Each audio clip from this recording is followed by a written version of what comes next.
I'm Molly. Hi, I'm Meghan. I'm Delilah. Hi, I'm Paige. Today in this video, we'll be talking about the right to bear arms, also known as the Second Amendment.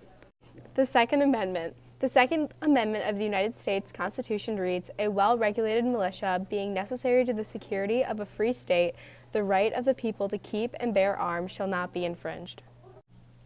Second Amendment controversy. Modern debates about the Second Amendment have focused on whether it protects a private right of individuals to keep and bear arms, or a right that can be exercised through only militia organizations like the National Guard. One side interprets the amendment to mean that it provides for collective rights, while the opposing view is that it provides for individual rights. The amendment is very unclear, and that is why it is interpreted in those different ways. Provisions of the District of Columbia Code made it illegal to carry an unregistered firearm and prohibited the registration of handguns. The code had restrictions that required owners of lawfully registered firearms to keep them unloaded, disassembled, or bound by a trigger lock unless the firearms were located in a place of business or being used for legal recreational activities. Dick Anthony Heller, a special D.C. police officer, applied for a 1-year license for a handgun to be kept at his home. When his application was denied, he sued the District of Columbia for violating his Second Amendment. At the time the Second Amendment was written, it guarantees an individual right to possess and carry weapons in case of confrontation. Therefore, on Heller's defense, the banning handguns prohibited the possession of functional firearms in the home originally violated the Second Amendment. However, Justice John Paul Stevens ruled that the Second Amendment does not allow unlimited use of firearms for self-defense. The amendment does protect the right for certain military powers, but does not reduce the rights of legislators' power to regulate non-military ownership and use of weapons. After ending with a 5-4 rule, it was decided that the Second Amendment allows individuals to possess firearms without a connection of service in militia, including keeping one in a home for self-defense. Role of the NRA. The National Rifle Association of America is a U.S. nonprofit organization that advocates for gun rights. Founded in 1871, the group has informed its members about firearm-related legislation since 1934, and it has directly lobbied for and against firearms legislation since 1975. Las Vegas Massacre. On October 1st, 2017, the deadliest mass shooting occurred by an individual in U.S. history. Stephen Paddock opened fire at the Route 92 Harvest Music Festival on the Las Vegas Strip in Nevada. He was 64 years old and from Mesquite, Nevada.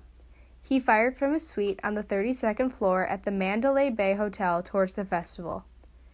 He killed 58 people, leaving 851 people injured, either from gunshot wounds or the ensuing panic of the situation.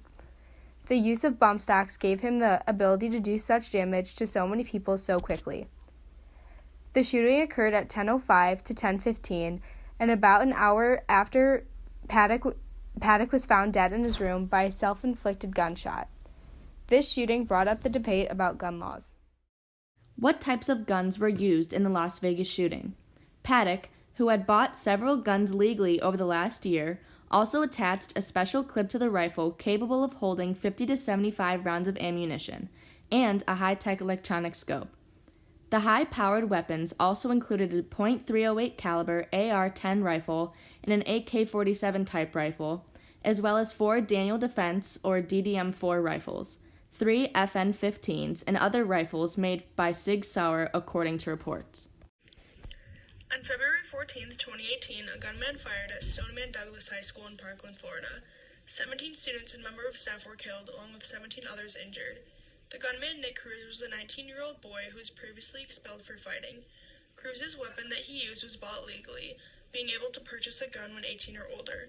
It is not legal, however, to obtain or purchase a weapon when having a mental illness, although Cruz suffered from ADHD, depression, and autism.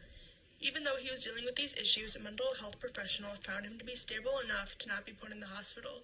He was charged with premeditated murder and the counts of attempted murder.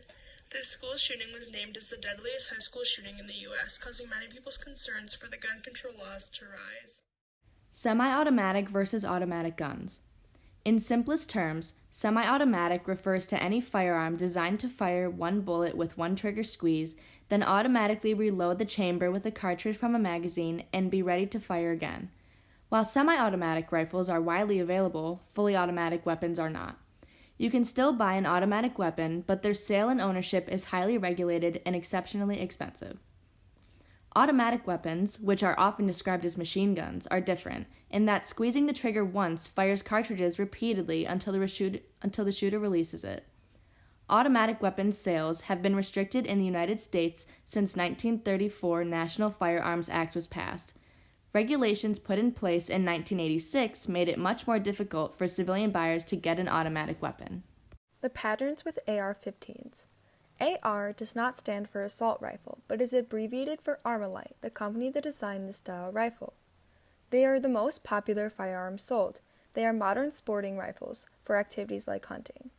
People want them banned for safety issues. For example, gunmen have used AR-15s in recent shootings, and they are compatible with attachments like bump stocks.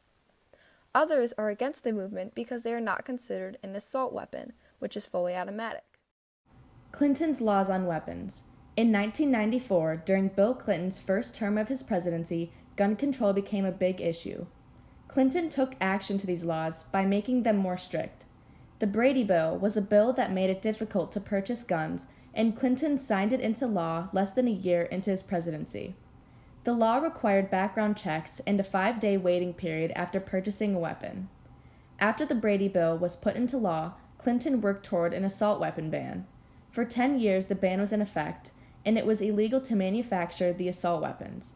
It also focused on popular weapons such as the AK-47 and the AR-15. Although the stricter gun laws created so much success, the laws expired in 2004 and were never renewed. Once the ban expired, the popularity of the AR-15 grew, allowing more shootings.